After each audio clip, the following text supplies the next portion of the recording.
Now then boys, it's Mike here at Taylor RC, and Christmas has come early. As you can see, we've been very lucky to get ourselves a Vesla 5 ahead of production to have a bit of a look at, and obviously importantly focus on what we feel might be the weak points, what we feel needs upgrading, and look at the exciting prospect of getting a big bore in this beauty.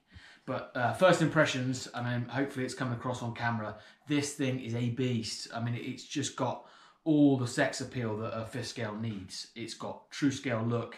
It's got the real kind of, I mean, it brings the kid out of me is probably the best description. The width of the stance, hopefully you can see it here. Obviously we're using the full length of the travel here on the stand. But the stance of this thing is super aggressive. I mean, it's phenomenally aggressive. When I got into 5th scale, I fell in love with the DBXL, mainly because I kind of liked the desert buggy sort of feel for it, but it didn't quite have the presence that I wanted. And I moved on to the 5T and then found the Baja, and like we all do, you get hooked on all the different 5th scales. This definitely has its own place in the 5th scale world, and I think it's something that we needed in the hobby. We needed an exciting new two-wheel drive that got the kind of the scale look that Kraken are famous for, but hopefully some of the the engineering that we needed to make things a bit easier to work on, which I'd like to just touch on. I want to try and keep this brief as just a bit of an unboxing video and sort of a preview, but when I got out of the box, I could instantly feel that little bit of excitement.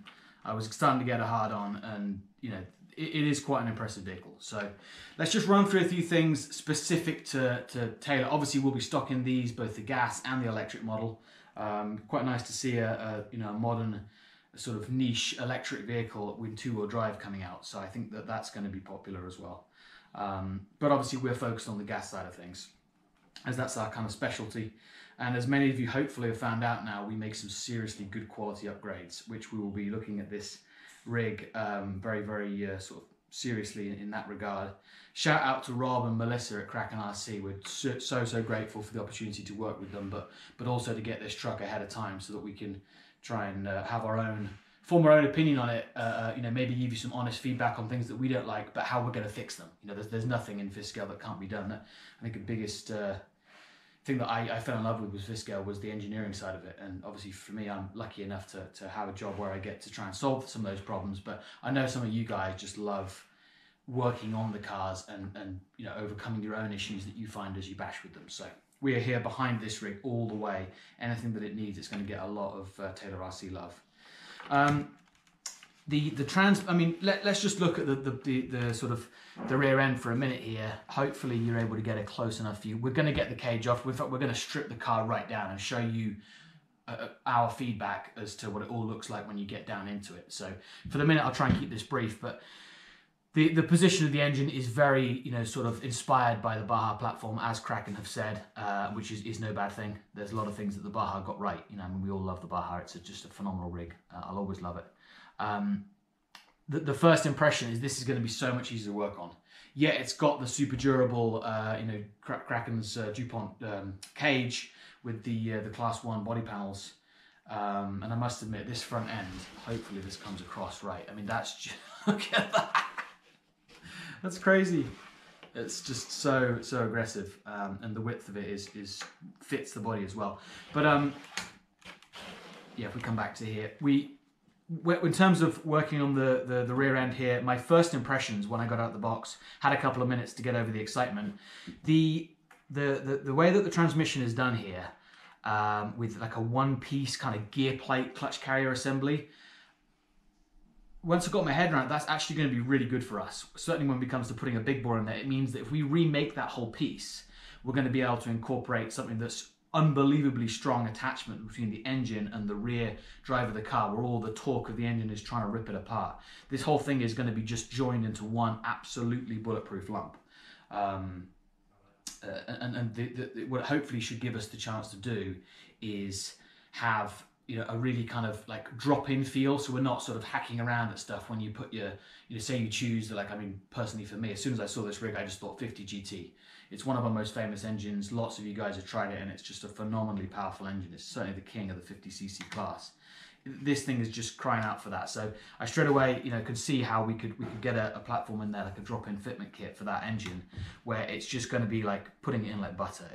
We're not going to have all the stress and hassle that we have with some Fiskales to try and shoehorn engines in. It's going to go in nice. We're definitely going to have to make a Taylor rear, complete sort of rear end gearbox and bulkhead. Maybe if I twist that around here, you can see on the rear end here, this gearbox case is the whole kind of rear bulkhead, the whole structure of the rear end. It does look like a nicely made piece for a plastic piece, but I think once you start putting big horsepower through that, that's gonna have some flex and heat issues. So we'll be making that in billet aluminium. I think we need to consider the rear hubs. The tie rods and all the front and rear look nice and beefy. They're really strong.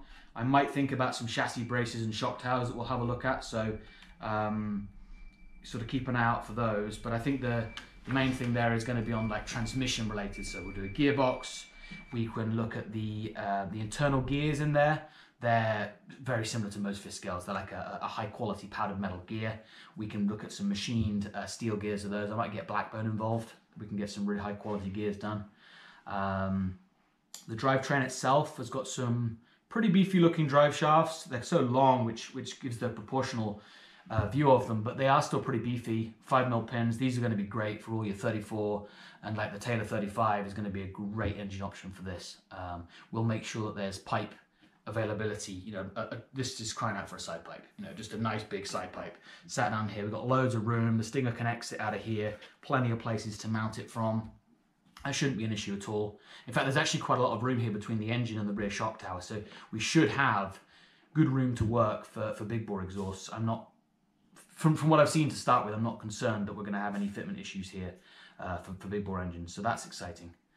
But yeah, the bulk, hopefully it'll come across here on the guide. The front bulkhead is like a one-piece kind of plastic injection molded bulkhead where everything connects to at the front end. That's a great idea rather than the multi-piece front ends that we've seen with some Fiskales. So if we remake that piece in a lightweight yet rigid billet component, that's going to tie the whole front end in together absolutely bulletproof. So that's definitely something we'll look at doing in the pretty short term, I think. I can see in a very hard crash scenario that you might start flexing that plastic piece, especially if you start putting heavier upgrades in there and heavier duty, you know, some big electric motors. I mean, they're going to be going, you know, stupid speeds, some of these rigs once we get them going. So we need to strengthen that. The arms are pretty beefy. I'm liking the look of those, although with the length of them, I have absolutely no doubt in a serious accident you may flex or twist those, so that might be something to consider.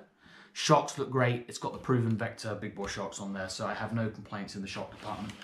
I have some possible concerns in the overall rigidity of the center of the car, but the good thing, after a couple of minutes of looking, is there's some really easy places to put in some chassis brace features to tie the rear and front end of the car together, because the whole front end is super strong.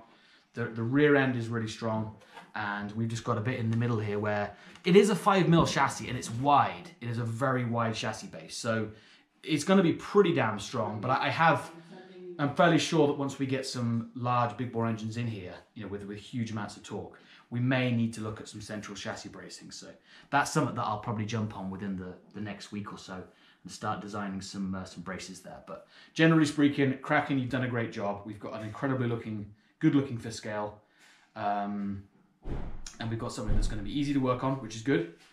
Maybe some areas to consider about early upgrades, but generally speaking, I have reasonable confidence this is going to be a good bashing rig out of the box. Just, you know, and it comes with a great 32cc engine. The stock can on there, probably get that changed fairly quickly if you're looking for better power. Get a decent pipe on it and just bash it as it is, you know. And then the guys that want to be more adventurous, we will have solutions for you in the short term. So good impressions. So what next time I check in with you guys, I'm going to get it stripped down. We'll start taking some critical opponents apart, and we'll have a look at the strength of the drivetrain as it is stock, and then see what we could do maybe to improve that, ready for you know, big power, be it electric or gas. Yeah, and other than that, you know, we'll then get bashing with it and see what we feel about what it drives like. But I'd like to look at the engineering side of it first, because, you know, naturally that's why Rob has trusted us to have this first look and give our thoughts on it. So yeah, I'm liking what I'm seeing. Take care, guys. All the best.